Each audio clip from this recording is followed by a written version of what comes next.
Energy is what drives the ecosystem to thrive. While all matter is conserved in an ecosystem, energy flows through an ecosystem, meaning it is not conserved.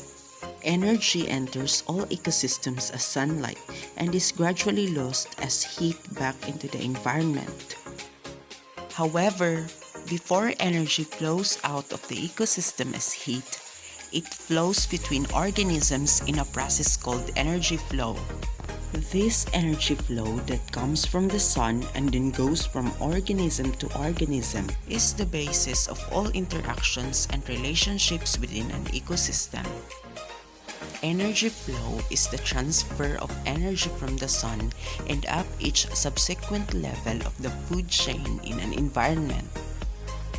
Each level of energy flow on the food chain in an ecosystem is designated by a trophic level, which refers to the position of a certain organism or group of organisms occupies on the food chain. The first trophic level includes producers and autotrophs that convert solar energy into usable chemical energy via photosynthesis. The next level up in the food chain or energy pyramid would be considered the second trophic level, which is usually occupied by a type of primary consumers like an herbivore that eats plants or algae. Each subsequent step in the food chain is equivalent to a new trophic level. Energy flow process. Energy enters ecosystems as sunlight and is transformed into usable chemical energy by producers, such as land plants, algae, and photosynthetic bacteria. Once this energy enters the ecosystem via photosynthesis and is converted into biomass by those producers, energy flows through the food chain when organisms eat other organisms. Grass uses photosynthesis, beetle eats grass, bird eats beetle, and so on. Energy flow is not 100% efficient. As you move up trophic levels and continue along the food chain, energy flow is not 100% efficient. Only about 10% of the available energy makes it from one trophic level to the next trophic level, or from one organism to the next. The rest of that available energy, about 90% of that energy, is lost as heat. How energy flow affects the food and energy pyramids. Energy flow can be described through food chains as the transfer of energy from one organism to the next, beginning with the producers and moving up the chain as organisms are consumed by one another. Another way to display this type of chain, or simply to display the trophic levels, is through food or energy pyramids. Because energy flow is inefficient, the lowest level of the food chain is almost always the largest in terms of both energy and biomass. That's why it appears at the base of pyramid. That's the level, that's the largest. As you move up each trophic level or each level of the food pyramid, both energy and biomass decrease, which is why levels narrow in number and narrow visually as you move up the pyramid. Think of it this way: you lose 90% of the available amount of energy as you move up each level. Only 10% of the energy flows along, which cannot support as many organisms as the previous level. This results in both less energy and less biomass at each level. That explains why there's usually a greater number of organisms lower on the food chain, like grass, insects, and small fish, for example, and a much smaller number of organisms at the top of the food chain, like bears, whales, and lions, for example. Matter, or biogeochemical cycles. The water and chemical elements that organisms need continuously cycle through ecosystems, passing repeatedly through their biotic and abiotic components. These cycles are called biogeochemical cycles because they are cycles of chemicals that include both organisms and abiotic components such as the ocean or rocks. As matter moves through a biogeochemical cycle, it may be held for various periods of time in different components of the cycle. A component of a biogeochemical cycle that holds an element or water for a long period of time is called a reservoir. For example, the deep ocean is a reservoir for water. It may hold water for thousands of years. The rest of this concept takes a closer look at 4 particular biogeochemical cycles: the water, carbon, and nitrogen cycles. Water cycle. Water is essential to all living things on Earth because virtually all biochemical reactions take place in water. The water cycle, also known as the hydrological cycle, describes the continuous movement of water on, above, and below Earth's surface. As it cycles, water moves from one exchange pool or reservoir to another. In different parts of the cycle, water exists as a liquid, solid, or gas.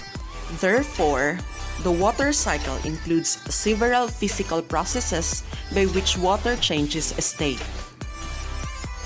Movement through the water cycle.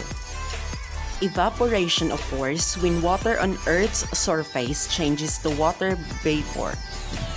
When the sun hits water, it gives water molecules enough energy to escape into the atmosphere. Sublimation occurs when ice and snow change directly to water vapor without first melting to form liquid water.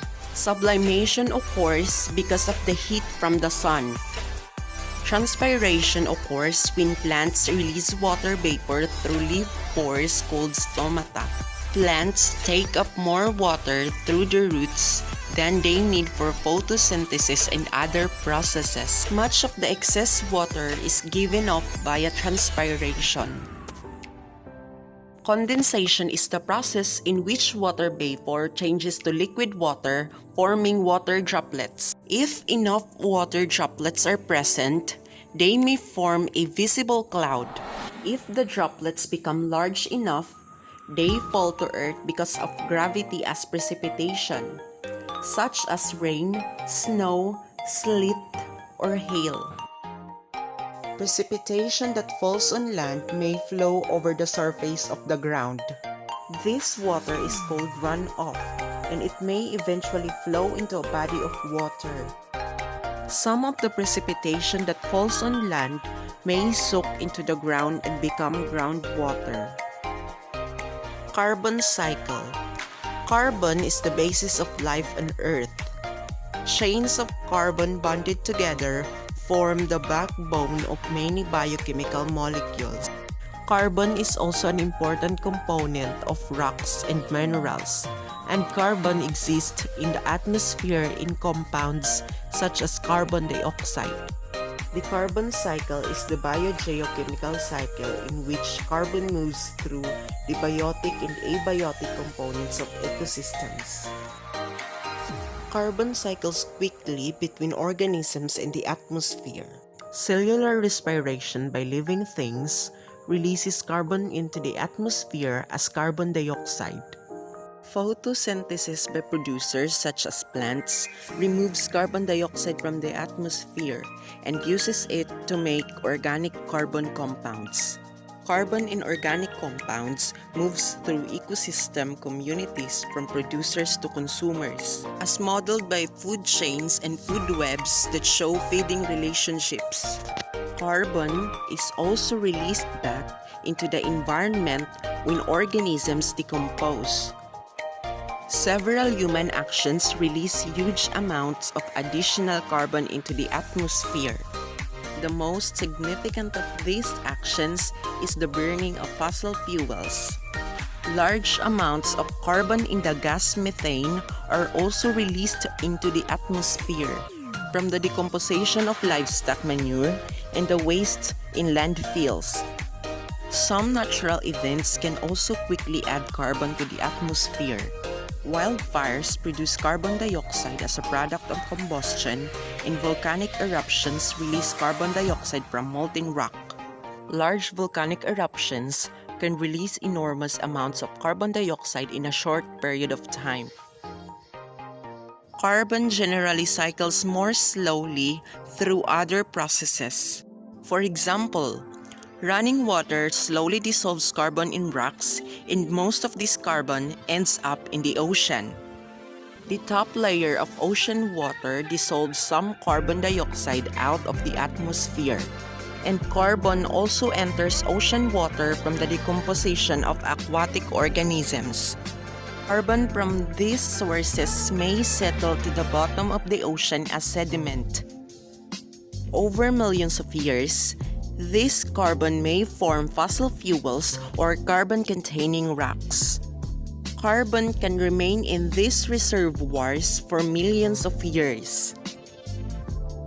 Nitrogen cycle. Nitrogen makes up 78% of Earth's atmosphere. It is also an important element in living things.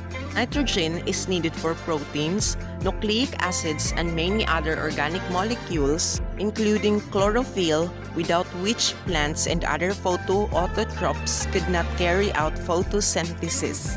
The nitrogen cycle is the biogeochemical cycle that recycles nitrogen through the biotic and abiotic components of ecosystems. Plants cannot use nitrogen gas in the air to make organic compounds for themselves and the organisms that consume them. However, they can use nitrogen in the form of compounds such as nitrates, which they can absorb through their roots. The process of changing nitrogen gas to nitrates is called nitrogen fixation. It is carried out by bacteria called nitrogen-fixing bacteria that live in soil or in the roots of legumes such as peas. Nitrogen fixation is the primary source of nitrogen used by plants in most ecosystems. When plants and other organisms die or release waste, decomposers break down their organic compounds.